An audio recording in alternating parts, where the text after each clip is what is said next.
pembentuk bunga dasar kredit kita. Pertama, terlalu tingginya bunga SBN kita. Iya, kacau. Dan kemudian dia mengatakan, saya peringatkan semua di Rutbank, saya nggak segan-segan memecat, kan gitu kan bahasanya. Padahal kan yang urusan mecat tuh Danantara, bukan dia. Jadi gini kayak menteri segala urusan gitu misalnya. Ya kan? Satu sisi Anda nyuruh bunga turun, Anda diajak ngobrol mekanistis kuantitatif, Anda nggak mau, Anda pakai perintah. Kalau rugi juga, Anda bilang nggak perlu. Lu nggak becus. Nggak becus. Nggak rugi. Perintahnya jelas nggak soalnya? Nggak jelas. Bahwa yang ditempuh itu ada loh benefitnya. Iya. Benefitnya apa? Stabilitas gitu loh. Tapi ada loh mudaratnya. Mudaratnya apa? Sektoril semakin kering. Kalau pemerintahnya sendiri sekarang defisit aja melebar, ada hutang jatuh tempo, operasi moneternya semakin terbatas uangnya, kita beda sama 98. Kan banyak ekonom yang mengatakan juga, kalau 98 itu krisis kredit, sekarang krisis fiskal. Oke.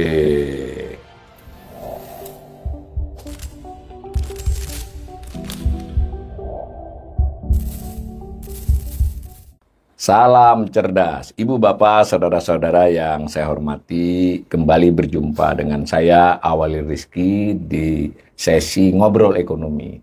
Kali ini masih membicarakan ide Pak Purbaya, tapi kita sudah masuk kepada kebijakan itu sendiri, apa dampaknya terhadap perbankan, dan jangan lupa kan yang dipindahkan adalah dana di Bank Indonesia, juga apa dampaknya buat Bank Indonesia.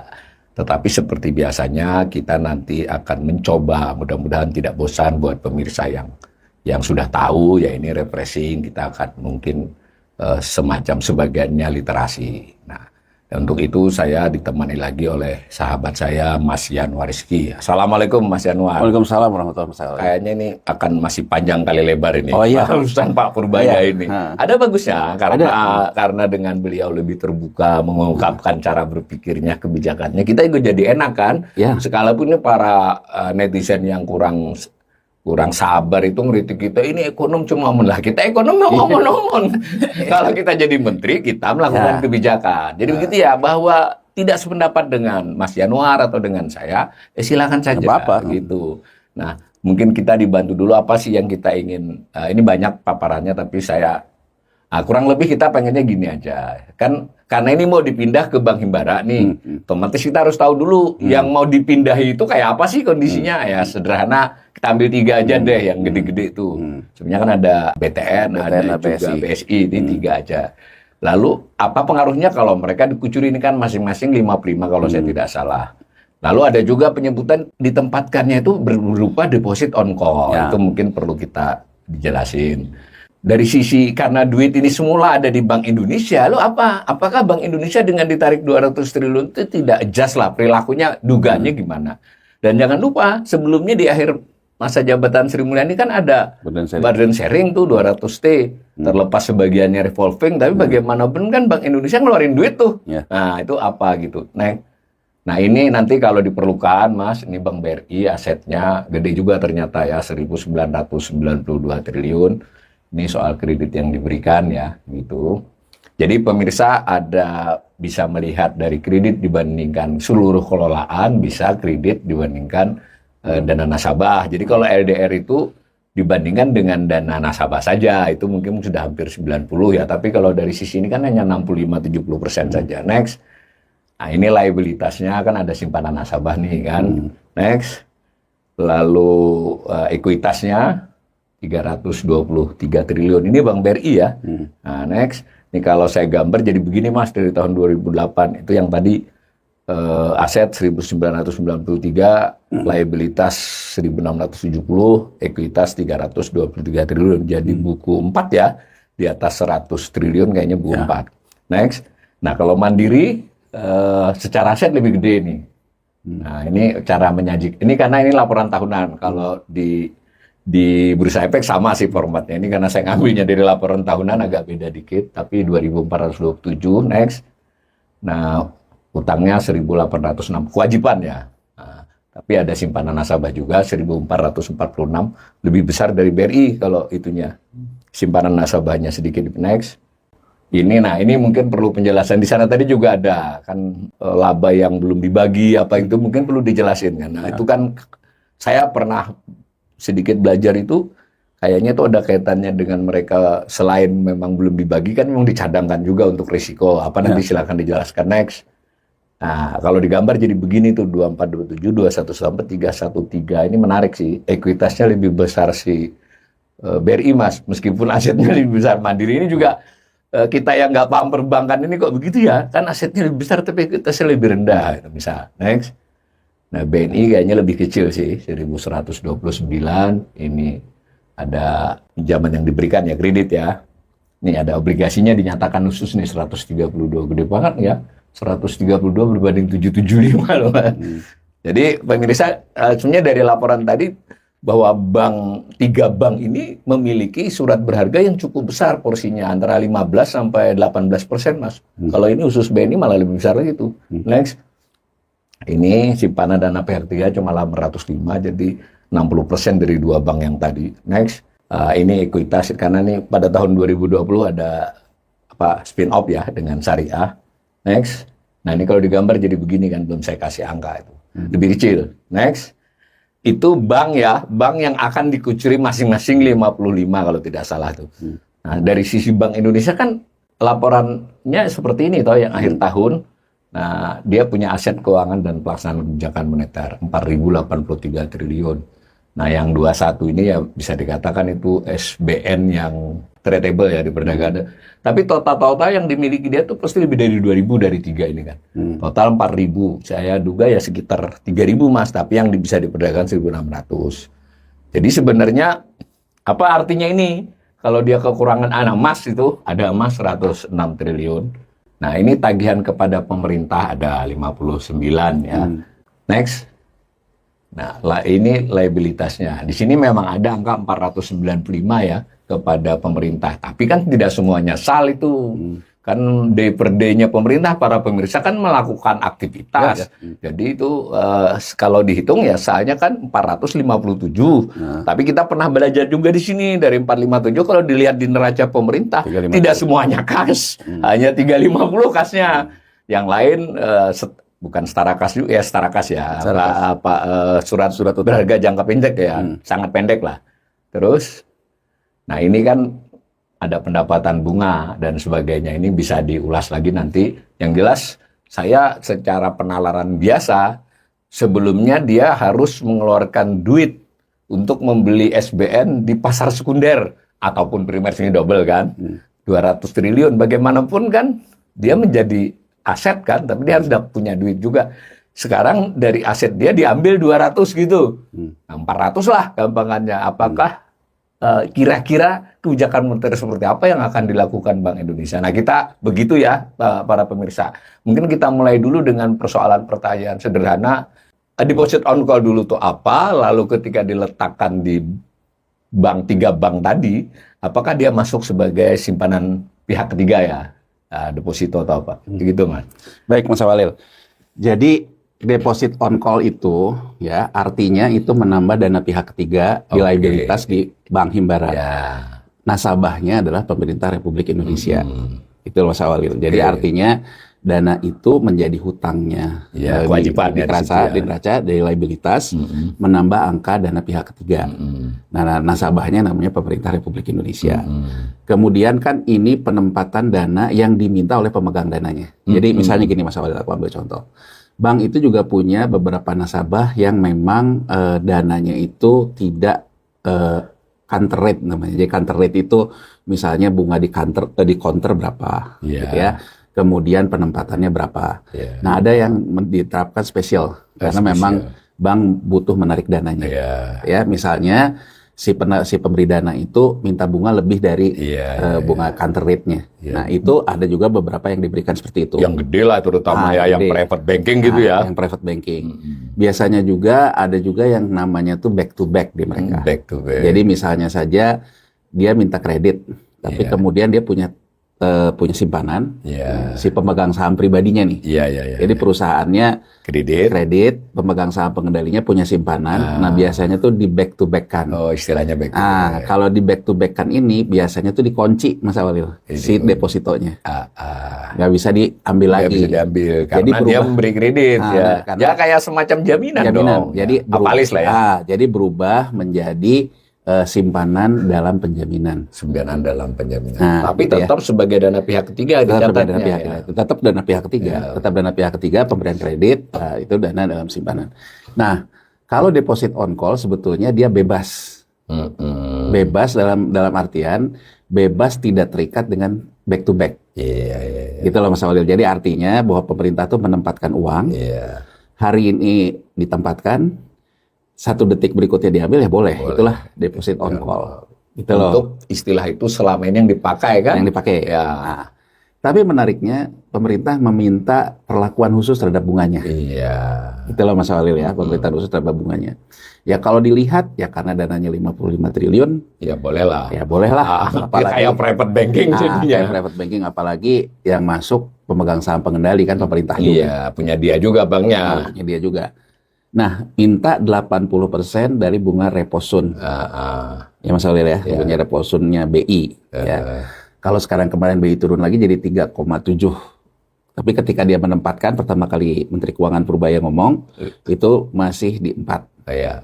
Tapi kan kemarin BI rate baru turun lagi dari BI. Jadi 80, artinya 80% dari BI rate ya. Nah, artinya suku bunga yang diminta pemerintah itu akan ngikutin BI rate. Iya, sekitar 4%. Nah, kalau BI rate-nya nanti turun, repo 7 harinya turun, Repo 7 ya, harinya turun lagi. Turun. Nah, itu artinya dalam posisi deposit on call, bunganya seperti itu. Ada beberapa yang nanya Mas Walil ke saya, kalau dilihat counter rate di Bank BRI, Bank BNI, ya, kemudian Bank Mandiri, itu nggak sampai 4% ketika Menteri Keuangan PYS mengatakan bunganya 4%. Iya. Waktu BI rate 5 ya. Nah, counter rate-nya itu kan cuma 2-3%. Iya. Ya. Karena counter rate itu bunga tabungan. Kenapa di bawah suku bunga repo rate-nya BI, ya Mas Walil ya? Karena itu tadi, kalau yang nama tabungan, bank itu juga menghitung orang itu tidak punya komitmen. Sewaktu-waktu bisa ngambil. Suatu bisa mengambil. Makanya begitu misalnya deposito 3 bulan. 3 bulan berarti dikunci 3 bulan. Bunganya kan naik lagi. Kalau mau Deposito setahun, 6 bulan, lebih naik lagi. Deposito ini naik lagi. Jadi sebetulnya dalam posisi saat ini itu, bank itu dalam posisi mengikuti suku bunga LPS. Untuk suku bunga counter rate-nya. Counter rate-nya. Jadi bukan BI rate langsung malah LPS. Ya. Karena itu yang dijamin. Itu yang jamin. Nah, dalam bunga LPS saat ini itu kan sebetulnya tipis, bahkan cenderung di bawah BI rate. Jadi saya ya karena sekarang nih Menteri Keuangan ini sangat viral kan, segala macam omongan masa lalunya pun muncul gitu ya. Jadi saya melihat ketika dia ada di acaranya Pak Hairul Tanjung ya, jadi yang wawancara Hairul Tanjung. Hairul Tanjung juga bertanya kenapa suku bunga LPS di bawah suku bunga BI rate. Acuan. Ya argumentasinya beliau sih ya karena memang tugasnya dia kan lebih menjamin deposito itu, gitu, menjamin deposito segala macam. Tapi saya tidak mau terlalu teknis dulu membahas Tapi saya hanya ingin memberikan info ke pemirsa kita bahwa sebetulnya LPS rate itu ada di bawah BI rate, repo rate, BI rate lah ya. Makanya yang dijamin itu kan oleh LPS berdasarkan suku bunganya LPS. Makanya kalau lihat di counter rate, semua bertanya kan, banyak yang nanya ke saya. Counter rate itu kalau Bapak Ibu masuk ke bank itu ada di pinggir itu. Bahkan di webnya lah. Di webnya juga ada. Banyak yang nanya ke saya, kan di counter rate-nya cuma 2-3%-an. Kok pemerintah malah minta 4? Gitu. Nah, jadi artinya kalau dalam posisi kayak gitu, pemerintah ini minta special rate ke si Bank Himbara. Lebih mahal dari yang normally ya. Nah, yang normally. Meskipun lebih murah dari yang private. Betul. Tapi sebetulnya statusnya tidak private. Tidak seperti orang kan gini Mas Walil. Iya. Dia deposit on call. Deposit on call bukan deposit yang misalnya 6 bulan setahun gitu ya. Kan kalau misalnya orang di private banking, wah saya nggak mau kalau bunga kayak gitu, gitu kan. Misalnya ditawarin, boleh deh Pak, saya kasih tambahan. Tapi dananya nggak boleh keluar ya Pak. 3 bulan. 3 bulan. Atau berapa gitu. Duitnya T nggak apa-apa lah ya. T gitu ya. Mungkin nggak bulan nggak apa. Mungkin gini, kalau sekarang pemirsa kita search di Google, pernah ada kasus namanya Melinda. Dulu. Citibank. Dia itu adalah orang dari private bankingnya Citibank. Citibank. Jadi dia menawarkan beberapa nasabahnya bunga yang lebih tinggi dari counter rate, tapi statusnya deposit on call. Oh, pernah ya tadi. Pernah terjadi si Melinda D ini, ya kan? Terus kemudian ya ada fraud dari dia segala macam. Nah ini timbul masalah ke banknya gitu, karena tidak ada komitmen bayar bunganya gede, sementara banknya menempatkan kemana, nggak dapat lah. Nah biasanya Mas Awalil, dana-dana khusus kayak begini, misalnya katakan aja saya mau deposit on call, ya bunganya 4%. Bang ambil nggak kalau duitnya 55 T? Ambil. Karena kalaupun juga dilemparin ke SBN, masih untung. Kupon aja, kita belum ngomong, belum ngomong yield. Belum ngomong yield. Kupon aja itu dapat 6%-an. Iya, 5-6. Saya masih dapat spread 1%. Kalaupun sewaktu-waktu dia mengambil, saya juga bisa jual SBN saya. SBN. Iya. Jadi saya ingin menggambarkan bagaimana bankers mengatur antara likuiditas uang masuk dan uang keluar, sesuai sifatnya. Iya. Kalau sifatnya uang itu adalah uang panas itu uang yang bisa masuk, bisa keluar, maka dia juga akan taruh di instrumen panas. Iya. Yang dia bisa masuk, dia bisa jual. Ya kan? Betul. Nah, jadi kalau sekarang kita mengatakan bahwa terdapat kecenderungan lazy bankers, bank yang pemalas, ini juga terkait dengan stabilitas dana yang masuk, juga memang tidak bisa, bukan dana murah lah. Iya, nggak sembarangan dia bisa keluarkan. Nah, jadi banyak orang tuh sekarang masuk, tapi keluar, masuk keluar. Belum terjadi persaingan dengan sesama bank. Dengan instrumen di luar bank, Mas. Oh, instrumen di luar bank justru. Yang disebut dengan rekening RDN, rekening investasi. Ke sana bisa menawarkan lebih gede. Ya, kan kalau misalnya di saham, reksadana, bisa lebih nawarkan lebih besar. Akhirnya dipindahin. Nanti kalau sana turun, pindahin lagi ke bank. Itu menawarkan misalnya obligasi, tapi obligasinya di mix. Ada obligasi di Indonesia, di mana lebih gede kan. Nah, sebab pindah. Nah, kalau dia pindah, tetap ada dicatat di liabilitasnya, tapi dananya sudah pindah Mas Walil. Jadi dia hanya bersifat menjadi bank custodian aja. Oke, bank ambil custodian. Ambil contoh, saya punya uang di Bank Mandiri. Ya, Bank Mandiri. Katakanlah 1 M gitu Mas Walil. Kedikitan Mas. Kalau untuk yang begini-begini 1 T aja deh. Nah, 1 T. Misalnya saya punya 1 T. Saya bilang dong ke private bankingnya di Bank Mandiri, kalau 1 T, masa saya dikasih counter rate? Iya. Ya kan? Nah, kemudian dia mengatakan, Bapak mau berapa? Ya kan? Oh, saya mau ditambahin deh. Tapi dia bilang, Bapak mau nggak di holding period? Nggak mau. Saya tetap statusnya pengen tetap deposit on call. Dia akan bilang, kalau gitu Pak, kalau dalam bab kita saranin Bapak pindah ke rekening RDN. Yang dia kelola juga, kan dia punya sekuritas juga, ada Mandiri Sekuritas segala macam. Pada pindahin ke RDN. Nah, ini sudah tidak dijamin LPS Mas Walil. Karena itu udah keputusan investasi saya. Iya, memang LPS juga jamin kan cuma 2 miliar. 1 T nggak dijamin. Jadi ya, nggak dijamin ya sama LPS karena saya sudah memberikan uang saya untuk dipakai ke investment bankers lah. Ya, nanti dia bilang adalah manajer investasinya. Ya kan, manajer investasinya dari Mandiri Sekuritasnya. Dibuatin RDN-nya, RDN-nya tetap Bank Mandiri. Iya. Ya kan, tapi uangnya sudah dipindahkan ke Mandiri Sekuritas, tidak tercatat lagi di dana pihak ketiga tadi. Itu loh Mas Walil. Jadi untuk layer atas, perbankan itu juga mengalami yang namanya crowding out, persaingan dengan sektor keuangan. Sektor keuangan lainnya selain bank. Nah, lainnya dengan bank. Belum sesama bank juga ada kan, double lah. Jadi kalau kita bicara, kenapa terjadi lazy bankers? Ya karena yang punya uang pun lazy. Yang punya mereka uang bukan lazy itu, tricky. Yang punya uang cari yang lebih untung. Yang punya uang pun memang tidak mau, memang pengen ada yang besar dan sebagainya. Nah, dalam posisi kayak gitu, cara berpikir Menteri Keuangan nggak boleh dimasukin ke SBN. Artinya saya ingin menggambarkan dari cerita saya yang tadi. Kalau pemerintah ini, Menteri Keuangan ketemu sama private banking di 3 bank himbara ini, saya mau masukin duit 55 T, deposit on call. Saya minta bunga 4%. Di atas counter rate kan? Iya, betul. Berarti di atas bunga penjaminan LPS. Iya. Karena counter rate itu bunga LPS. Bunga LPS ya. Bunga yang dijamin LPS. Oke. Kalau di atas yang di LPS Tidak dijamin. berarti di atas di bunga LPS, kemudian saya deposit on call, banknya mau terima nggak? Ya terima.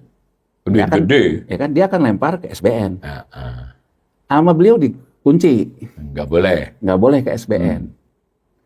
Kalau nasabah biasa saja, bukan pemerintah, Nggak mau lah. udah ditolak Mas Tolak. Awalil. Karena nggak match. Nggak match. Ya. Antara dananya on call, Iya. minta bunga tinggi, Tinggi. tapi nggak boleh dimasukin ke SBN, ya ditolak sama dia, mau Iya. kemana? Gimana? Sempat juga ada keributan kan. Kami hanya bisa 7 triliun kita. Kan mau kemana gitu loh Mas Awalil, ya kan? Nah, gini Mas Awalil, saya ingin memberikan gambaran besarnya, ya. Perbankan itu kan diukur oleh CAR. Ya, Jadi kecukupan modal. Kecukupan modal. CAR itu Mas Awalil ya, CAR itu dihitung berdasarkan kesepakatan internasional, Basel Accord. Iya, Ya, sekarang tuh Basel 3. 3, Ya, nah CAR itu harus sampai ke angka 8 8 minimal. minimal. Kemudian dalam CAR itu ada penilaian aktiva produktif, aktiva bersih neto. Jadi CAR itu menganut aturan yang namanya pencadangan. Ya. Aset kredit. Jadi kalau sekarang saya dapat uang dari nasabah 100. Saya kemudian kucurkan kredit juga 100. Maka di sisi neraca saya di liabilitas, saya punya hutang ke nasabah 100, tapi saya punya aset kredit 100 yang saya berikan ke orang yang pinjam uang. Ya Mas Alil ya? Ya, balance ya. Balance. Mekanismenya, yang ngambil kredit, bayar hutangnya. Pokok plus bunga. Lancar. Dari bayar pokok dan bunga itu, selisih bunga yang dibayarkan pemberi kredit, saya bayar bunga deposito on call yang menyimpan dana. Iya. Selalu transmisi itu berjalan, ya Bang nggak ada apa-apa. Lancar. Lancar. Yang terjadi dalam setiap krisis perbankan terkait dengan CAR itu apa? Yang namanya kreditnya macet.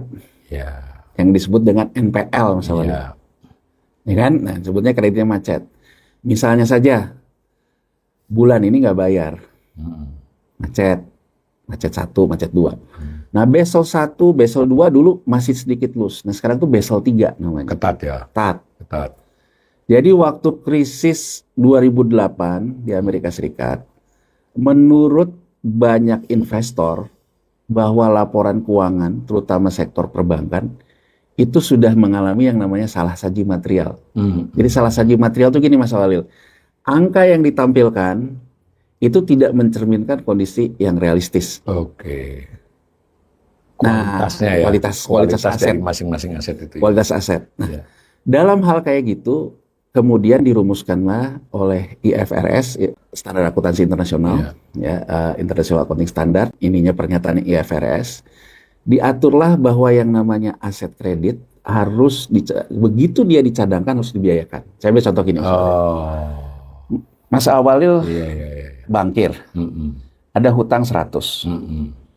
Harusnya bulan ini saya tuh bayar pokok plus bunga 10 Mas Awalil. Mas Awalil nggak bayar. Dulu ini dicadangkan, jadi masih muncul di neraca. Tadi kalau kita lihat tadi ada aset produktif dan sebagainya gitu kan. Jadi muncul aset kredit 100, di bawahnya ada pencadangan 10. Jadi kalau dulu sifatnya masih berupa informasi Mas Awalil. Bahwa angka 100 itu disampaikan dalam laporan keuangan, ada informasi. Bahwa itu tuh sebetulnya ada macetnya 10. Tapi dalam hitungan CAR-nya masih ngitung 100. Itu Basel yang pertama sekali. Ini dianggap krisis. Ini yang mengakibatkan krisis moneter Asia tahun 98. Iya, karena bank itu laporannya tidak mencerminkan keadaan yang sebenarnya ada apa-apa langsung roboh. Nah, krisis tuh waktu dulu krisis 98, krisis moneter Asia. Dirubahlah. Ada penilaian kualitas aset produktif. Jadi 10 ini dinilai Mas Awalil berdasarkan standar 10 ini berapa yang harus dibiayakan, berapa yang boleh dicadangkan. Jadi kalau dibiayakan, begitu udah masuk kategori harus dibiayakan, misalnya dari 10 ini, Yang udah masuk kategori harus dibiayakan tuh kalau dulu kan udah 2 tahun misalnya nggak bayar-bayar gitu ya. Ini baru dibiayakan. Masuklah ke rugi laba. Dibiayakan. Nah, begitu dia dibiayakan, karya turun Mas Walil karena dibiayakan. Betul. Ya. Kita belum loncat dulu ke yang berlaku sekarang. Jadi kalau dulu pencadangan dengan menghitung kualitas aset produktif. Ya, kredit dicadangkan ke sini. Walil. Begitu dicadangkan karena turun. Tadi Mas Walil dalam grafiknya asetnya begini, liabilitiesnya begini, equity-nya begini. Iya. Mas Walil itu menunjukkan bahwa sebetulnya rekening ekuitasnya begitu yang dibiayakan ini, ya Mas Walil, itu akan mengurangi laba ditahan. Mas Walil. Oh tadi ya laba yang jadi gini Mas Walil, konsepnya nih. Iya. Konsepnya, bank itu dia pendapatannya dari mana? Pendapatan bunga. Kalau dia memberikan kredit, ya Mas Walil, pendapatan keuntungan selisih harga jual harga beli surat berharga. Tradingnya, kan? Pendapatan bunga terhadap obligasi. Yang sempat dapat lah, yang megangnya lama. Kan gini, kalau misalnya saya di tahun buku 2012 itu masih pegang, berarti saya akan terima kuponnya. Tapi dalam tahun itu kan ada juga saya jual beli Mas Walil. Jadi kalau yang double lah ya. Nah, kalau yang jual beli masuknya ke pendapatan treasury. Meskipun bisa rugi juga. Nah, jadi pendapatan itu pendapatan bunga kredit, pendapatan treasury. Pendapatan treasury itu yang dalam artian jual beli surat berharga. Dan perlu diingat nih, dalam aturan perbankan kita, bank kita hanya boleh menempatkan di obligasi, tidak boleh ke saham. Nggak boleh ya. Nggak boleh. Jadi artinya yang disebut fungsi treasury di perbankan itu lebih pada obligasi. Ya, di pasar surat utang ya. Pasar surat utang. Itu pun ditentukan oleh BI. Kualitas obligasi yang harus masuk macam-macam lah. Ada aturannya. Dan transaksi falas lah, ya, keuntungan falas. Keuntungan falas. Nah, itu pendapatannya. Satu lagi pendapatannya yang namanya fee based income. Fee-based income itu apa? Dia menjadi menjalankan sistem pembayaran, misalnya Bank Mandiri, Bank BRI, lewat aplikasinya, kita bisa bayar PLN, kita bayar segala macam. Itu dia dapat fee Mas Walil. Iya, betul. Transfer aja ada yang masih ada fee-nya, ada sebagiannya lah. Nah, semua pendapatan itu masuk ke dalam pendapatan fee, namanya fee-based income. Jadi pendapatan kredit, pendapatan treasury, pendapatan bunga kupon. Kalau tadi kan pendapatan bunga kredit. Ya, ini bunga kupon. Bunga kupon, kemudian fee based income. Di bawah ada biaya apa? Biaya bayar bunga, deposito. Kemudian biaya biaya infrastruktur. Kalau dia fee based income kan ada biaya infrastrukturnya, gitu ya. Nah kemudian macam-macam biaya ini. Muncullah laba di bawah. Itu Mas Walil ya. Nah sekarang, kalau sekarang yang dituntut oleh orang, ya, berarti bank kalau bertumpu ke namanya kredit, pendapatan terbesar dia yang bertumpu di laba di bawah ini, datangnya dari laba kredit, bunga kredit dikurangi bunga deposito. Ya kan Mas Walil? Nah, tapi apa yang terjadi? Kalau sekarang kita mau masuk, apa sih masalah kita? Begitu pemerintah di tahun 2008 masuk ke pasar surat utang komersil, yang selalu kita bahas, bunganya, kalau kita rata-rata sekarang kan bunganya 6,5% ya, Mas Walil. Awal-awal munculnya ada yang 9, ada yang 10 loh Mas Walil. Pada tahun-tahun. Oh, karena ada beberapa konversi obligasi rekap juga. Pernah 10 betul. Mas Walil. Kalau dalam posisi kayak gitu, ya, saya ke kredit, cuman bisa nambahin dari bunga deposito. Belum kalau kreditnya macet, dibiayakan, akan mengurangi masalah KAR saya. Mengurangi ekuitas. Muncullah surat utang yang diterbitkan oleh pemerintah, yang bunganya menjanjikan. Ya kan? 6,7%. Jadi kalau menurut saya, kalau kita mau kritik, kenapa sektor real kita jadi mati? Ya karena pemerintah mengeluarkan surat utang. Dengan bunga yang tinggi. Dengan bunga yang tinggi. Jadi kalau sekarang saya ingin to the point aja, ya kan Mas Walil. Kalau kita mau mengkritik misalnya eranya yang lama, ya kan? Iya. Terhadap bunga itu tadi kan? Iya. Sehingga akhirnya pemerintah menjadi lawannya sektor real. Setelah berlangsung 20 tahun, hampir belasan tahun. Betul, Mas Walil. Nah, dulu saya masih ingat, saya dulu waktu tahun ketika pembahasan pemerintah mau menjual surat utang komersil itu, saya pernah nulis Kompas kalau saya nggak salah. Saya menganggap kalau memang pemerintah mau masuk ke pasar surat utang komersil, harusnya ke pasar surat utang komersil yang tidak bisa diperdagangkan, non-tradable bond. Private placement ya. Nah, kalau non-tradable bond, ya Mas Walil ya, berarti kalau uang deposito saya kelempar ke sini, dilempar ke non-tradable bond, sementara depositonya bisa orang kapan saja ngambil, ini nggak match.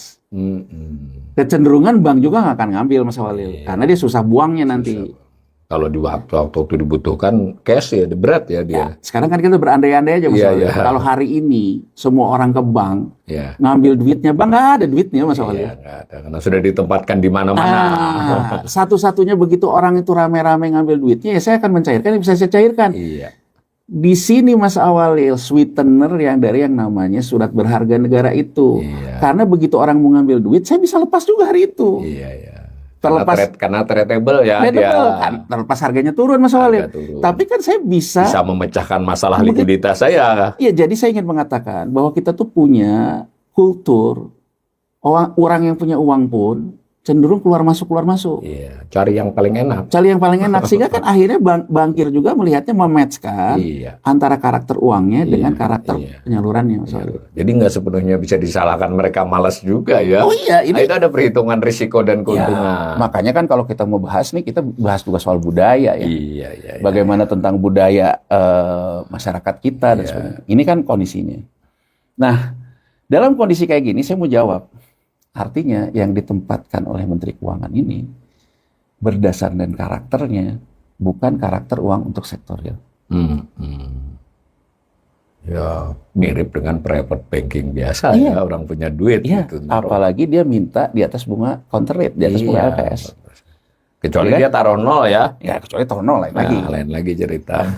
Ya kan Mas Walil? Iya. Jadi artinya bahwa kalau yang dikatakan bahwa itu prosektorial, menurut saya sesuai dengan keyakinan Bapak Menkyu Baya, kalau teori Milton Friedman, suku bunga itu harus rendah, Mas Walil. Iya. 4 itu tinggi, kalau dia sebagai cost of fund tinggi. Iya. Sekarang saya ngomong gini deh, kenapa teori likuiditas bisa berjalan yang disebut dengan quantitative easing di Amerika Serikat? Amerika Serikat dalam waktu yang bersamaan pemerintahannya defisit, mesti ngeluarin surat utang. Surat utang ini diserap oleh perbankan diserap oleh bank sentral. Di saat yang sama harus membiayai sektor real kan, kredit kan. Caranya gimana dulu? Yang namanya surat utang pemerintahnya bunganya harus kecil. Bunganya harus kecil gimana? Inflasinya harus kecil. Jadi saya ingin menggambarkan Amerika bisa melakukan itu ya karena memang dia ruling currency kan Mas Awalil. Iya. Orang lain dipaksa pakai duit dia. Iya, karena ekses likuiditas. Ekses likuiditas demand terhadap US dollarnya banyak kan Mas Awalil. Banyak, iya. Nah, jadi seperti kita cerita waktu di kanal kita ya. Dunia ini hidup dari surat utang tuh itu yang saya maksud. Iya. Jadi Amerika Serikat pemerintahnya mengeluarkan surat utang yang kuponnya bunganya rendah. Ya kan Mas Walil, diambil oleh perbankannya, dilempar ke bank sentralnya, perbankannya punya uang. Kan gini Mas Walil, surat utang pemerintah Amerika Serikat, bunganya katakan aja 2%. Ya, pada waktu itu ya 1-2 pada waktu quantitative easing. Diambil di pasar perdana oleh perbankannya. Mas Walil ya, perbankannya butuh uang, likuiditas, kasih ke bank sentral.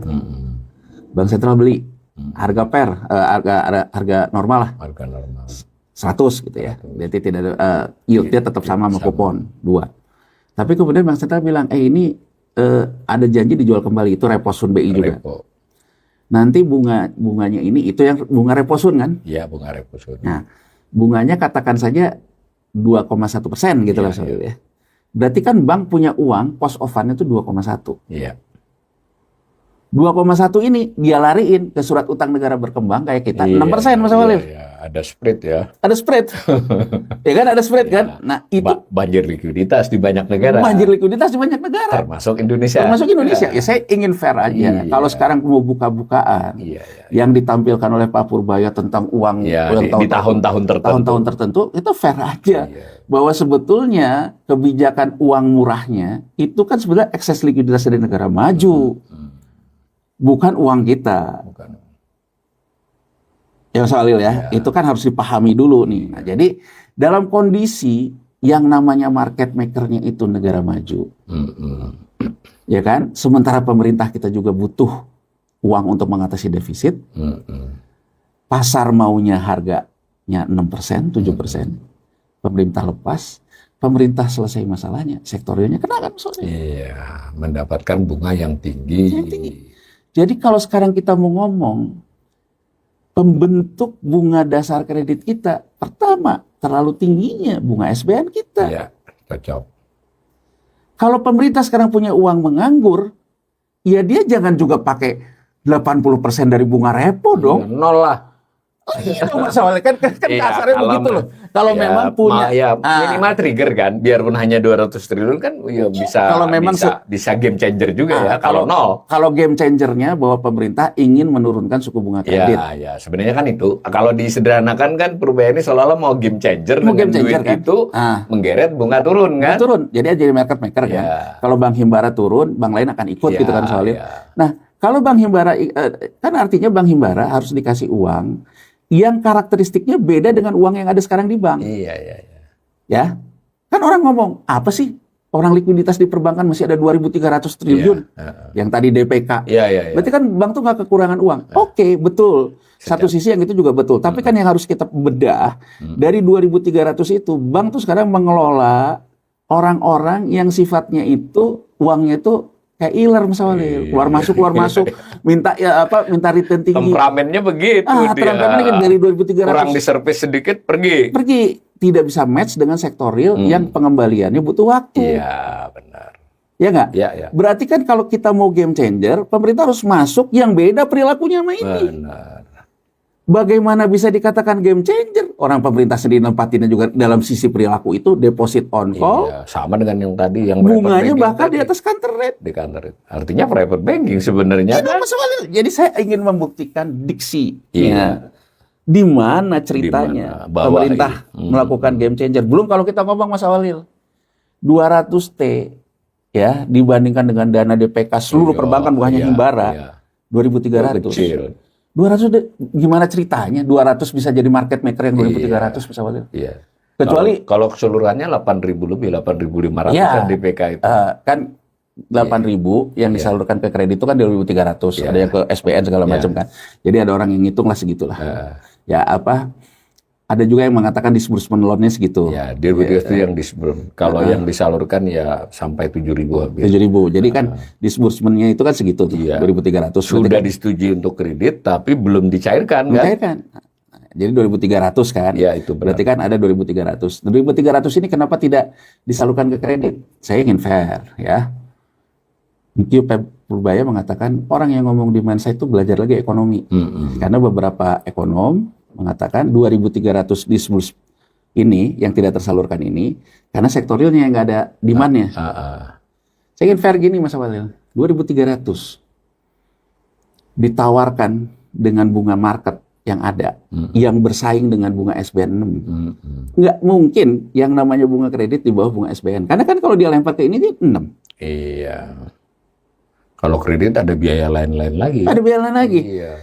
Demand side betul, orang menganggap sakit, tapi demand side itu bisa mengatakan, ya mana kuat, di tengah sektoril lagi kayak gini, saya disuruh bayar bunga 10 misalnya. Ya benar, 10 kan. Hitung-hitungannya 10 jadinya. Jadi, yang dikatakan oleh PYS ini juga benar. Iya. Ekonom yang mengatakan demand side-nya nggak ada tuh belajar lagi, benar. Tapi saya ingin mengatakan, yang dimaksud PYS, yang jadi masalah bunga kreditnya kan? Iya. Benar kan? Iya. Karena bunga kreditnya ketinggian, sektorilnya juga nggak mampu. Iya. Kalau supply-nya harganya segitu, demand jadi nggak ada Mas Walil. Iya. Kan teori ekonomi begitu aja. Kalau supply-nya ketinggian ya demand nggak ada.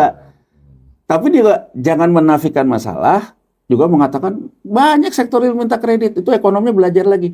Memang iya, banyak orang cari kredit. Tapi pengennya lebih murah. Lebih murah kalau segitu mana bisa. Iya. Itu yang dikatakan masalah di demand side itu Iya. karena harga equilibrium bunganya yang tinggi. Iya. Dan itu terutama karena SBN. Betul, karena SBN. Pemerintah juga yang menyebabkan Iya, itu. kalau mau ya game changernya SBN dong. Kalau dari penjelasannya Mas Enwar ini. Game changer itu kan. Iya. Artinya kalau sekarang pemerintah mengambilkan masukin itu 200T itu kalau mau jadi game changer Mas Awal, Iya. berarti kan harus di luar permainan suku bunga Iya. dasar Iya. deposito kan. Jangan 4 dong. Jangan lupa. 0 lah.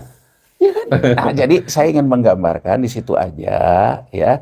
Iya. Ada ketidaksinkronan. Ya, antara maksud dan tujuan dengan Antara- instrumen yang dipilih. Benar nggak Instrumen saya yang nazarnya? Udah. Kan gini Mas Awalil, terus akhirnya ini kan yang timbul itu apa? Setelah itu kan dia mengatakan ini harus disalurkan ke perekonomian. Nggak boleh ke SBN. Nanti suku bunga kredit akan turun dengan sendirinya. Menurut saya ini kayak matematika sederhana banget. Ya kan soalnya? Iya.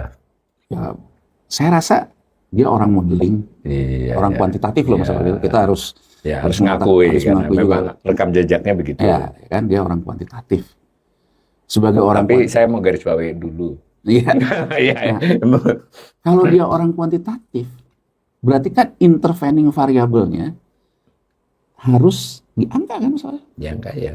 Bukan di persepsi loh. Iya, harus dilihat modelnya gimana. Nah, kalau persepsi itu kan kualitatif. kualitatif. Perintah Mas Awalil. Iya nggak? Dikasih duit yang nggak bisa nolak. Nah, kan gini loh, bank dikasih bayar bunga 4. Salurin ya. KM. Pak, kalau masih ke Bapak 4, ditambah Bopo 6. Iya, 6. Bapak juga sewaktu-waktu bisa ngambil, ya dihitung dengan volatilitas segala macam, mungkin 10. Wah, males lu jadi bankers, kan gitu kesannya. Ya nggak? Ya. Turunin dong. Ya kalau sesuai dengan sifat dana Bapak, saya ke SBN. Nggak boleh ke SBN. Dia membangun diksi seolah-olah di masyarakat, karena dia tekan kayak gitu, Bank mau tidak mau akhir mau harus tak mau, terima. turunin bunga. Iya. Katakanlah turunin bunga keempat, yang bayar Boponya dia siapa? Iya. Yang bayar kalau nanti terjadi impairment yang saya katakan, Iya. itu kan Bopo plus Iya, resiko resiko tadi itu ya. kan, Iya, bunga itu kan itu masalah. Iya. Bunga itu juga menghitung nanti kalau terjadi impairment kan Iya, misalnya. karena tidak mungkin seluruhnya lancar kan. Betul, Dengan lancar. kayak apapun manajemen risikonya tidak mungkin 100% lancar. Kan dia harus hitung juga Iya, gitu kalau uang betul. ini nanti macet berapa Iya, kemungkinan ini berapa kan. persentase. Kan faktorisasi itu semua. Iya.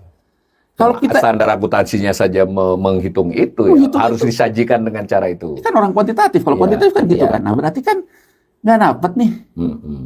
nggak masuk. Nah, nggak, ini perintah. Perintah. Saya pemerintah sebagai pemegang saham. Iya, ini Kalau berarti perintah, bukan model lagi dong. kalau perintah berarti Persepsi. siap rugi. Ya, siap rugi. Nah, benar. Ini nih kuncinya pemirsa. Iya kan soalnya Ya, siap rugi. siap rugi kan. Ya, Dengan kata lain, kamu harus bayar ke saya 4, ya. nggak masuk pak angkanya. Ini perintah, Perintah. lakukan aja. Lakukan. Begitu nantinya rugi, terjadi impairment, Anda sebagai pemegang saham nggak boleh marah dong. Iya. Karena perintah masalahnya. Perintah. Ya. Gitu loh masalahnya. Karena kan perintah gitu loh. Kalau perintah berarti kan Ya. dari awal pemegang saham sudah setuju bahwa ini kalau nanti jadi rugi, Ya. itu ya memang sudah disepakati dari awal. Jadi menurut Mas Yanwar ini jelas akan berpengaruh terhadap bukunya Bank Himbara itu ya? Oh iya. Dan kemudian dia mengatakan, saya peringatkan semua di Bank. Saya nggak segan-segan memecat, kan gitu kan bahasanya. Padahal kan yang urusan mecat tuh Danantara, bukan dia. Bukan dia. Jadi gini kayak menteri segala urusan gitu loh misalnya. Ya kan, nah terus dia bilang saya nggak segan-segan. Makanya saya peringatkan untuk hati-hati mengelolanya agar tidak jadi NPL. Mas Awalil, sekarang saya tanya gitu. Satu sisi Anda nyuruh bunga turun, Anda diajak ngobrol mekanistis kuantitatif Anda nggak mau, Iya, Anda pakai perintah. perintah. Kalau rugi juga Anda bilang nggak perlu. Lu nggak becus. Nggak becus. Nggak rugi. Perintahnya jelas nggak Mas Awalil? Nggak jelas. Jadi saya ingin mengatakan, apa betul ada peran negara game changer? Nggak ada. Dalam konteks ini Nggak ada kalau konteks ini. Jadi malah lebih bagus kalau bisa yield SBN diturunkan ya. Kupon Oh, SBN iya dong. diturunkan game changer Game kan. changer. Tapi panjang lagi dampaknya. lagi. Artinya kan kembali lagi kalau ke sana kan kita belum bahas yang ke SDN. Harus ngeliatin keseluruhan. Keseluruhan dulu. Saya ngambil dari sisi kredit dulu. Dari sisi kredit dulu. Dari sisi itu, nah sekarang saya mau masuk ke detail-detailnya. Iya. Detail-detailnya apa sih? Sekarang saya cerita nih. Ya, walaupun laporan keuangannya mungkin nanti kapan kita lihat detail ya. Jadi laporan keuangan ini Mas Awalil berubahlah dengan Basel Accord yang terbaru. Ya, yang 3 ya. Termasuk dengan IFRS baru. IFRS baru. IFRS baru ini sudah berlaku sebetulnya sejak kan krisis 2008. Ya. IFRS barunya keluar 2011. Di global tuh langsung berlaku. Nah, pada waktu itu terjadilah di kita terutama perbankan minta jangan langsung diterapkan. Karena kalau langsung diterapkan dampaknya impairment-nya akan besar. Ya kan, terhadap ini termasuk asuransi segala macam. Termasuk juga kontrak-kontrak karya. Terus ya BUMN karya. Jadi minta jeda waktu. Dulu disepakati antara OJK, Ikatan Akuntan Indonesia, ya Menteri Keuangan, BI, mau diterapkan tahun 2016. Ini sejauh ingatan saya nih, 2016. Akhirnya 2016 ini nggak batal soalnya, nggak jadi. Diundur lagi. Akhirnya ditetapkan 2020. Nah, Indonesia tidak mungkin mendelay-delay lagi. Iya, karena kita udah ketinggalan banget. Nah, karena ini udah kesepakatan internasional. Itu loh Mas Awalil. Kan perbankan ini Mas Awalil mau dibuat nyeleneh ya boleh aja. Tapi kemudian LC-nya nggak laku di luar negeri. Ya, itu. Nah, gitu loh LC-nya karena kan urutannya panjang. Ya kan, jadi harus sesuai standar internasional agar LC-nya laku, ya kan bisa dipakai ekspor impor segala macam. Dilakukan 2020. Nah, Mas Awalil, pada 2020 itu harus dibiayakan yang tadinya dicadangkan. Itu yang paling mendasar ya. Jadi kalau Mas Awalil lihat tadi, kenapa rekening ekuitasnya cenderung landai? Padahal beberapa kali ada right issue, ada IPO. Ekuitas asetnya menanjak terus. Bahkan ada, kalau dilihat tadi di Mas Awalil itu ada beberapa kali ekuitas itu turun. Turun, benar. Memang sudah saya lihat ada turun. Ekuitas turun. Ada. Begitu ekuitas turun itu karena beban impairment ini Mas Awalil. Oke? Jadi yang tadinya bisa masih diakui di cadangan, di neraca, di impair. Di cadangan masih masuk ekuitas ya. Di impair masuk ke rugi laba. Dari rugi laba ini mengurangi laba ditahan. Iya, mengurangi laba yang ditahannya. Jadi gini, tadi Mas Awalil tanya ke saya, laba ditahan itu apa? Salnya korporasi. Salnya korporasi. Salnya bank dalam salnya bank. Jadi kalau kita tadi capture laporan perubahan ekuitas, ntar kelihatan Mas Awalil. Iya. Jadi laporan perubahan ekuitas itu betul, ada perubahan ekuitas. Akan kelihatan. Kita ambil yang 2020. Ada laba ditahan saldo tahun lalu. Dikurangi apa? Di situ ada dikurangi impairment akibat penerapan standar akuntansi. Ketika pertama diterapkan. 2020. Yang paling besar itu 2020. 2021 masih besar. 2022 besar. Walaupun menurun. Tapi kalau kita melakukan perbandingan dari angka itu saja, Bank Himbara lebih banyak impair dibandingkan misalnya BCA. Iya. Artinya apa Mas Awalil? Kualitas kreditnya di Bank Himbara lebih buruk berarti? Satu, lebih buruk. Dua, Bank Himbara memang membiayai kredit ke sektorial karena bank pemerintah kan? Iya. Memang harus begitu dia. Kalau BCA suka-suka dia sendiri. Ya, dia kan kredit ke komersil, ke segala macam gitu ya. Itu menunjukkan bahwa sebetulnya peran kredit sudah dilakukan oleh Bank Himbara. Iya. Tapi dia kenapa tidak jadi market maker? Ya karena mungkin BCA melihatnya, ya kalau sektorial mau ya bunga saya segini. Kalau Himbara kan ada penugasan-penugasan. Iya. Di mana titik masalahnya? Titik masalahnya ketika proyek infrastruktur di era Jokowi. Sebetulnya mirip-mirip dengan cerita sekarang Pokdes MBG yang meminta Bank Himbara untuk memberikan kredit. Itu mulai 2017 itu, 17, 18, 19 itu. Bank Himbara memberikanlah pembiayaan ke BUMN karya. Ya Soalil ya. Macet nih.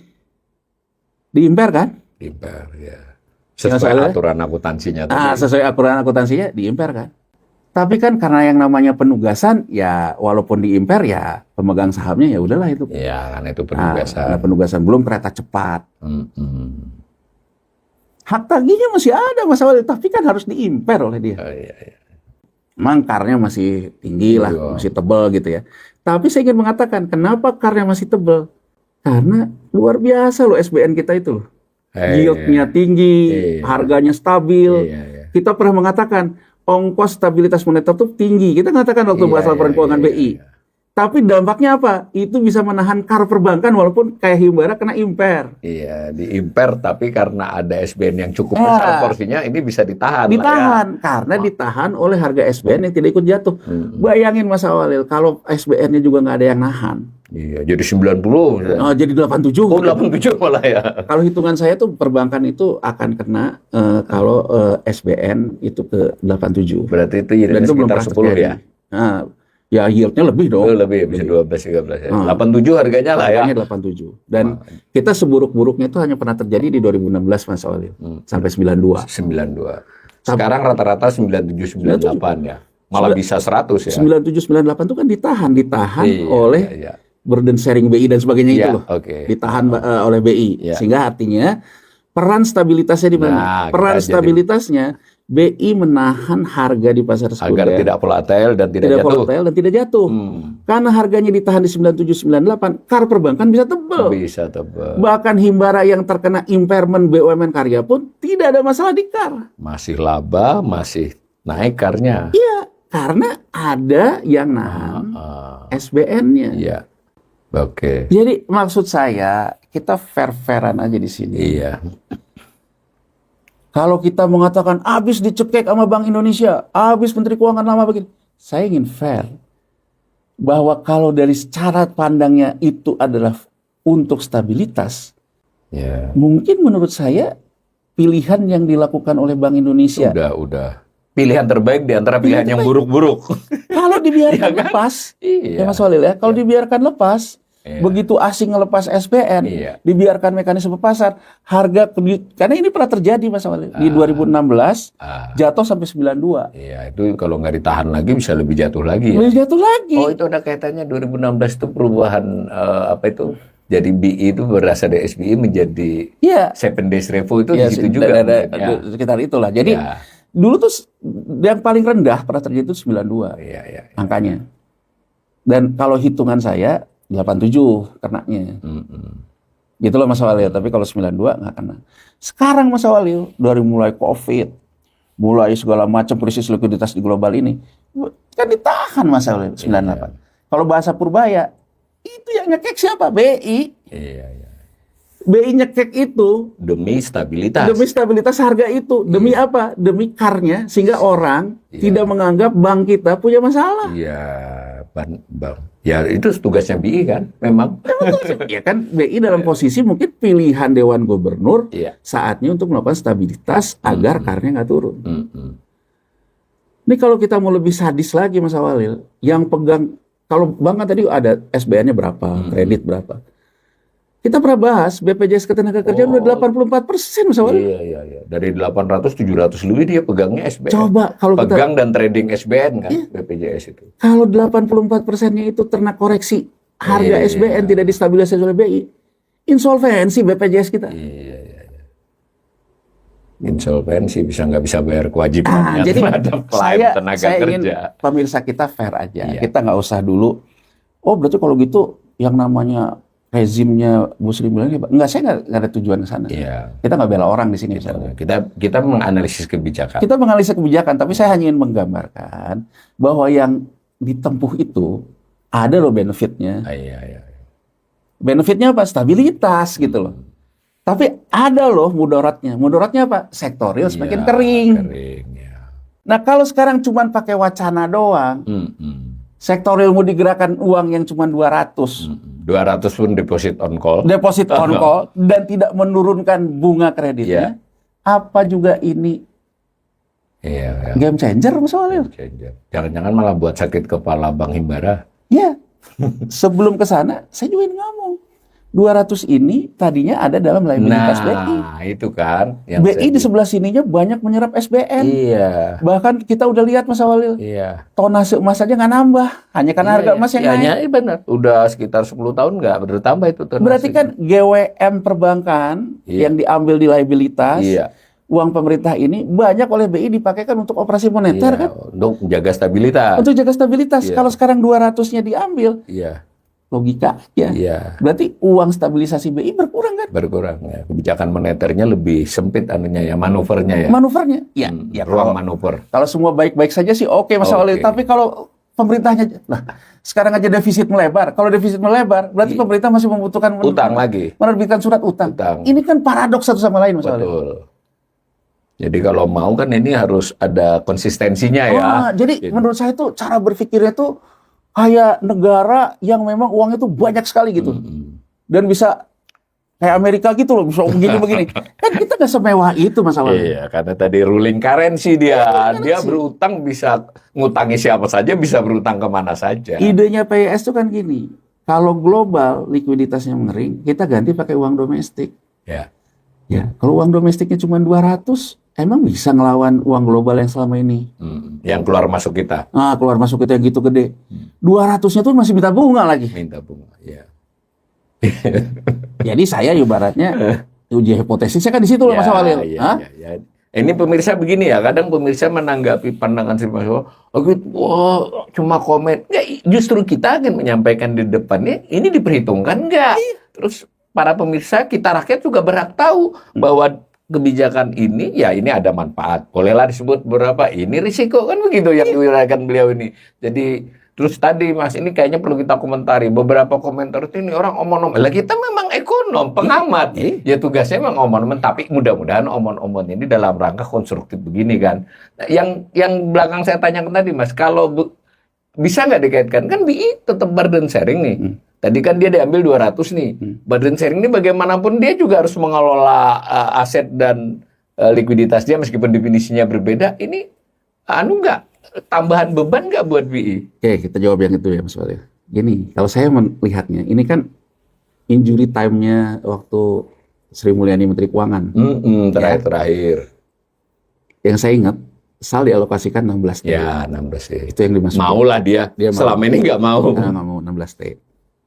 BI kemudian mengatakan untuk mendukung program kredit perumahan, MBG, Koperasi Merah Putih, kita akan burden sharing subsidi bunga sama pemerintah. Ya, jadi selain yang 16 ini ada lagi ini. Menteri Keuangan mensubsidi bunga berapa? Ya. BI mensubsidi bunga berapa? Caranya BI melakukan subsidi bunga ini dengan melakukan pembelian di pasar sekunder nilainya 200 T. Ya.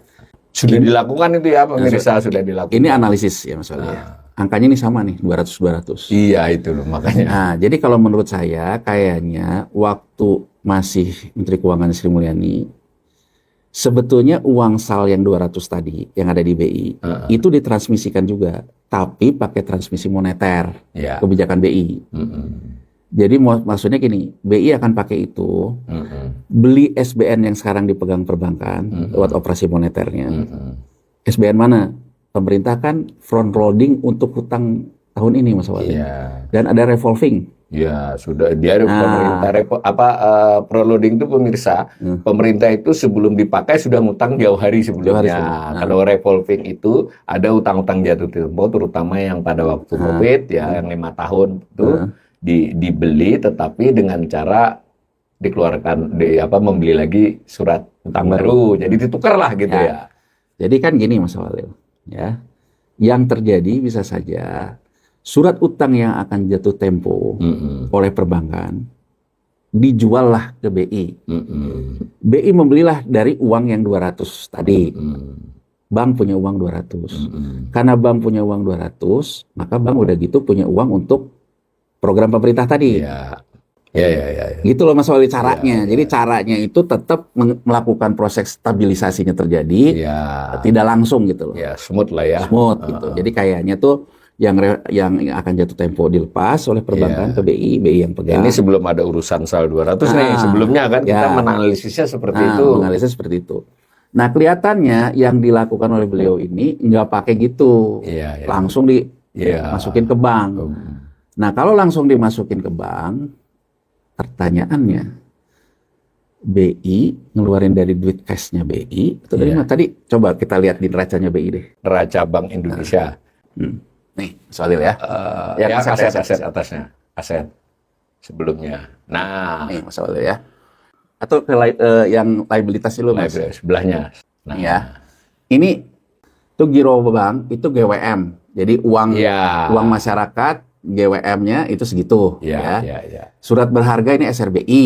Ya, Ya kan? Itu bawahnya juga SRBI Ya, ya yang diberikan oleh BI. Ini rekening pemerintah. ya, Dari dia punya memegang uang GWM perbankan, memegang rekening pemerintah dan segala macam ini plus modal pemerintah segini, ya, termasuk juga akumulasi surplus segala Iya. macam. Dan sekarang ke rekening asetnya. asetnya. Nah, kalau kita lihat aset terbesarnya ada di mana? Di sini. Ya, Untuk kebijakan moneter. Iya. Kebijakan moneter tuh yang paling gede gimana? Ini Iya. di surat berharga SBN lah gitu. Ya, Ini ya, SBN 21 dengan 23. SBN rupiah, SBN ini. Ya, Nah, kalau sekarang liabilitasnya sama juga kayak bank, ya, nasabahnya ngambil duit 200T, iya. berarti kan saya harus kasih duit cash 200T. Iya, iya, iya. Dari mana? Iya. Kan saya Harus merubah alokasi ini ya. alokasi ini kan. Iya, Ya, iya, karena orang yang ngambil duit, ya saya jual. Kalau bank sentral jual surat berharga SBN-nya Iya. itu, jatuh harganya Mas Walil. Iya. Ini agak menarik, sebelumnya membeli 200, mau jual lagi 200, pasar bisa Bisa bergolak dong. bisa bergejolak. Apalagi BI juga terjebak dalam populis, dia turunkan juga BI BI segala macam. Dugaan saya sih di sini, bro. Dia masih pakai ini Mas Walil. Jadi ada aset keuangan, jadi uang cash dia dipakai. Ya, aset non kebijakan lah. Aset non kebijakan. Jadi dijadiin ke sana. jadi tidak pakai sini dulu. Ya. Tapi kan ini akan bertarung dengan waktu Mas Walil. Iya, iya, iya. Kalau kemudian BI sendiri besok harus menstabilisasi lagi Iya. kebutuhan pemerintah menerbitkan surat utang kan Yang baru ya, cash dia udah habis. habis. Di sini habis. Iya. Dia harus jual di antara yang dua Emas. ini kan. Iya. Emas kayaknya nggak mungkin deh, itu cuma 105 triliun. Iya, jadi maksud saya, Orang bank sentral lain pada nambah emas, masa kita jual? maksud saya gini loh. Apa ini udah dihitung loh? Iya, iya, iya. Kalau misalnya transmisinya itu keluar ditarik di BI 200. Iya. BI-nya sendiri sebagai bank sentral di sisi asetnya Iya. berarti kan ada aset yang keluar Iya. karena liabilitas keluar kan. Mungkin saat ini masih bisa pakai nih uang cash yang mereka punya. Tapi kalau besok misalnya dipaksa juga untuk burden sharing juga, Iya. menurut saya ruangnya udah habis. Kan burden sharing-nya sudah yang 200. Ah, Tapi kan berikutnya lagi kita belum tahu nih ya. iya, belum tahu. Karena ada front loading. Mungkin nanti kan di akhir tahun front loading untuk yang 2026. Nah, Ya toh? iya. Ini siapa yang beli kan?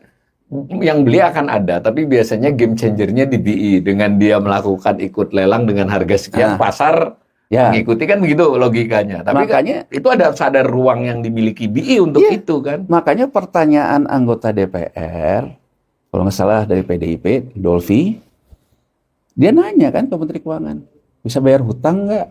Nah, Yang jatuh tempo 800. itu tepat itu pertanyaannya. Pertanyaannya tepat, karena selama ini Sri Mulyani selalu mengatakan di DPR, bapak-bapak tentu tidak menyadari karena proses kita smooth. Karena Iya. setiap hutang jatuh tempo itu kita atasi dengan revolving. Revolving Iya. itu kan burden sharing dia dengan BI, Mas Walil. Iya. Ya nggak? Ya, ya. Makanya pertanyaan dari DPR tuh menurut saya harus dijawab sebetulnya. Iya. Kalau pemerintah sekarang sudah egois, Iya. uangnya di BI diambil, Iya. terus pemerintah juga masih minta bantuan BI untuk mengatasi revolvingnya, hutang IMF maksudnya. Iya. Saya ingin menggambarkan posisi realistis aja gitu. Realistis aja tuh kita, Maaf ini kan ada hak tarik nih. Mungkin jangan-jangan pakai itu nanti. iya kan, Nah, kalau pakai itu komplikasi kepada persepsi internasionalnya lumayan ya. lumayan. Karena itu sebenarnya kan waktu dibagi 2021 itu ya semacam untuk berjaga-jaga. Sudah ada negara yang pakai, kita belum pakai, masih stabil. Kalau tiba-tiba BI pakai itu, akan jadi sentimen negatif akan juga. jadi sentimen negatif. Bahwa Indonesia kesulitan likuiditas kan. Ya, ya. Makanya banyak orang yang mengatakan kita beda sama 98. Kan Iya. banyak ekonom yang mengatakan juga kalau 98 itu krisis kredit, sekarang krisis fiskal. Oke. Mas Walil, kalau misalnya krisis fiskal, pemerintahnya sendiri sekarang defisit aja melebar, Iya. ada hutang jatuh tempo, Iya. ada segala macam, operasi moneternya semakin terbatas uangnya. Apa kita nggak Iya. krisis fiskal? Jadi begini ini, ya tentu kita pemirsa, saya dengan minority tidak pengen terjadi. Jadi mohon sedikit kesabarannya boleh berbeda, tapi maksud kita memperingatkan ini adalah bahwa ini komplikasinya bisa kemana-mana, begitu kan Mas? Iya. Bahwa kebijakan yang dimaksudkan baik ini justru bisa membuka kotak Pandora kan? Iya. Kotak Pandora di mana stabilitas sektor keuangan itu dijaga oleh Bank Indonesia. Iya. Ketika yang menjaga ini ya dibikin agak sedikit kurang sehat, ini kan berbahaya. Jadi bisa begitu kan Mas jadinya? iya. Dan gini loh, kalau sekarang kita move to the point, agar sektor real itu bisa bangkit dengan suku bunga yang lebih rendah, demand side-nya itu nyambung karena suku bunganya sesuai dengan kemampuan sektor real. Iya. Berarti musuh bunga sektor real harus dibunuh. Musuh bunga sektor real itu siapa? SBN. Berarti pemerintah menularkan SBN, jangan 6% lagi. Tapi masalahnya mereka mau defisitnya melebar di tahun 2026. Dan itu sudah terbaca pasar, dia butuh berutang. Kan nggak mungkin pakai sal, karena salnya mau dipakai lain. Berarti dia butuh utang lebih banyak. Kalau kemarin di rancangan 780, ini kalau ditambahin jadi 820-an. Nah itu kan ya melihat daya serap pasar surat utang yang internasional juga lagi macam-macam, BI lagi diandalin kan? Oh, kompleks ya jadinya ya. Oh iya, jadi maksud saya kalau Menteri Keuangan ini benar-benar prosektorial, Iya. artinya dia akan membuat tidak defisit, Mas Walil. Iya betul. Sekurang-kurangnya dikurangi defisitnya. Dikurangin, artinya dia tidak menambah lagi penerbitan surat utang yang kalau masuk ke pasar bunganya tinggi. Membunuh sektor real. Membunuh sektor real, ya. Artinya inisiatif dia yang lebih penting apa? Jangan berhutang lagi. Iya betul. Jangan nambah-nambahin utang lah. Kalau nambahin hutang ini, ya makanya kita selalu sarankan dalam kondisi kayak gitu, mungkin saatnya kita fokus dulu belanjanya, jangan mau ekspansif dulu. Iya. Jangan ekspansif dulu lah. Jangan ekspansif dulu, nunggu semuanya siap. Jadi maksud saya, siapa musuh sektor real? Musuh sektor real pemerintah. Nah, begitu ya para pemirsa. Jadi kita sekali lagi kami berdua ini ingin membuat narasi, literasi dan pendapat. Dalam hal literasi dan narasinya silahkan dicek dengan sumber-sumber yang lain kan, apakah kita cukup valid. Sedangkan dalam hal opini ya itu kan pendapat ya, supaya membanding lah. Ya gini Mas Walil, mungkin kita juga perlu jawab beberapa yang komen ya. Iya. Walaupun sebenarnya sih ya biasalah ya, kalau kita ada euforia, kita sedikit berbeda ya kemudian ya orang yang nggak setuju. Tapi gini, saya ingin mengatakan kita jangan terjebak kepada figur. Betul. Saya dengan Pak Purbaya nggak ada masalah. Iya. Secara personal gitu loh. Kita juga tetap kritik Sri Mulyani sebelum ini kan. Sama Bu Sri Mulyani itu kita kritik. BI juga kita kritik dalam konteks tertentu ya. Jadi sebetulnya yang kita potret itu kebijakan dari kacamata kita. Iya. Dan kita ini analis ekonom. Misalnya ya. Kalau misalnya perusahaan-perusahaan besar, dia menyewa ekonom itu untuk menganalisa ini. Bukan untuk tindakan, memang untuk analisa. Iya, tindakan mereka nanti tindakan mereka. Jadi sebetulnya yang ingin kita gagas lewat kanal ini kan Mas Walil, satu literasi. Biar kita tuh punya pembelajaran publik sama-sama. Dalam membaca kayak gini loh bacanya. Ya kan? Nah artinya kita bisa memahami orang bermazhab pasar kalau kita ngerti transmisi pasar begini. Betul.